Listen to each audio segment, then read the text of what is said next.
இந்த தீபாவளி திருநாளை மெய்ஞான ரீதியாக கடந்த கால வரலாறுகளை புரட்டும் பொழுது அருமையான தத்துவங்கள் நமக்கு கிடைக்கின்றன. நேற்றைய நிகழ்வுகள் இன்றைய வரலாறுகள், இன்றைய நிகழ்வுகள் நாளைய வரலாறுகள். ஆன்மீகத்தில் வரலாற்றை உற்பத்தி செய்வதற்காகவும் அதை பதிவு பண்ணுவதற்காகவும் நாம் கடமைப்பட்டிருக்கின்றோம். அந்த வரலாறுகளிலே கிருஷ்ணருடைய சாநித்தியத்தை இந்த பூலோகத்தில் பறைசாற்றியவர்கள் பலர். கோபாலப்பட்டர் என்றொரு மகான் இருந்தார். திருவரங்கத்திலே அவர் பகவத்கீதையை கையில் வைத்துக்கொண்டு படிக்கும் பொழுது பலவிதமான தவறுகளை அவர் பயன்படுத்தி கொண்டே இருந்தார். மகான்கள்லாம் பார்க்கும் பொழுது, என்ன இந்த கோபாலப்பட்டர் இந்த கீதையை தப்புதப்பா படிக்கிறாரே அப்படின்னு வருத்தப்பட்டிருக்கிறார்கள். அதனால அவருக்கு பைத்தியம் அப்படின்னு ஒரு பட்டம் கொடுத்து விட்டார்கள். அதனாலே அவர் பாட்டில் திருவரங்கம் ஆலயத்துக்கு வருவார், அந்த பகவத்கீதை புஸ்தகத்தை எடுத்து பிரிப்பார், படிப்பார். ஆனால் படிக்கும் பொழுது நிறைய தவறுகள். அதனால் அவருக்கு பைத்தியம்ங்கிற பட்டம். இந்த பகவத்கீதை படிக்கக்கூடிய கோபாலப்பட்டரை எல்லாரும் எந்த விதமான நோக்கில் நோக்கினாலும் ஆன்மீகவாதிகள் அவரை ஒரு ஆன்மீகவாதிகளாகவே பார்த்தார்கள்.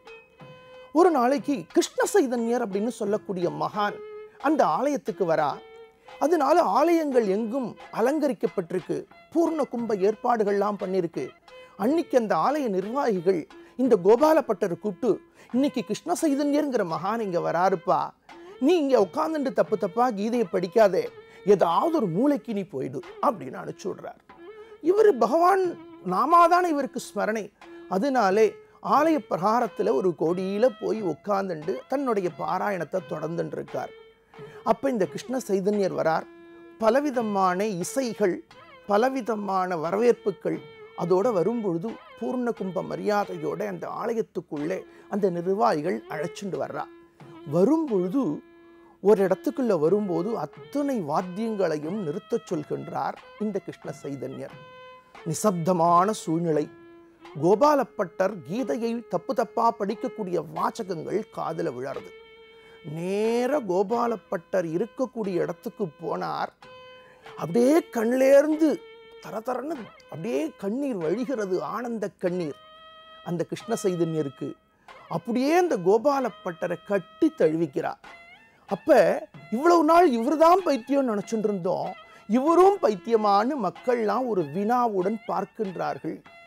அந்த சூழ்நிலையில அந்த கிருஷ்ண சைதன்யர் சொன்னார், இவாளை போய் நீங்க பைத்தியம் நினைச்சுட்டு இருக்கேளா, உண்மையை இப்பொழுது விளக்குகிறேன் பார் அப்படின்னு சொல்லிட்டு அந்த கோபாலப்பட்டரை கூப்பிட்டு, நீங்க பகவத்கீதை புஸ்தகத்தை பிரிச்சோன்னு சுவாமி உங்களுக்கு என்ன தெரியறது அப்படின்னு கேட்கிறார். பிரிச்சோன்னியே கிருஷ்ண பரமாத்மா அதுல பகவத்கீதையை உபதேசம் பண்ணக்கூடிய காட்சி வருகிறது சுவாமி. இருந்தாலும் இந்த கீதையை நான் படிக்காமல் விடமாட்டேன் அப்படின்னு பக்கத்துல இருக்கக்கூடிய எழுத்தை நான் படிக்கிறேன் இல்லையா, அப்ப தவறு ஏற்பட்டுடுறது போல இருக்கு, கோச்சுக்காதீங்கோ, என்னை மன்னிக்கணும்.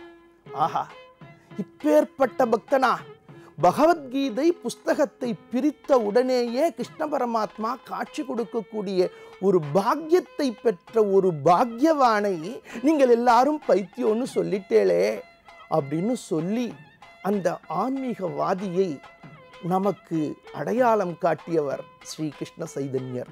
இதுலேருந்து என்ன தெரியறது அப்படின்னு கேட்டேன்னா, இந்த தீபாவளி திருநாளில் உங்களுடைய செலவோட வீட்டில் ஒரு பகவத்கீதை புஸ்தகத்தை வாங்கி வெய்யுங்கோ, நேரம் கிடைக்கும் போது அதை பெறட்டுங்கோ. கிருஷ்ண பரமாத்மாவுடைய பரிபூர்ண கிருபா கடாட்சம் எல்லாருக்கும் சித்திக்கட்டும்.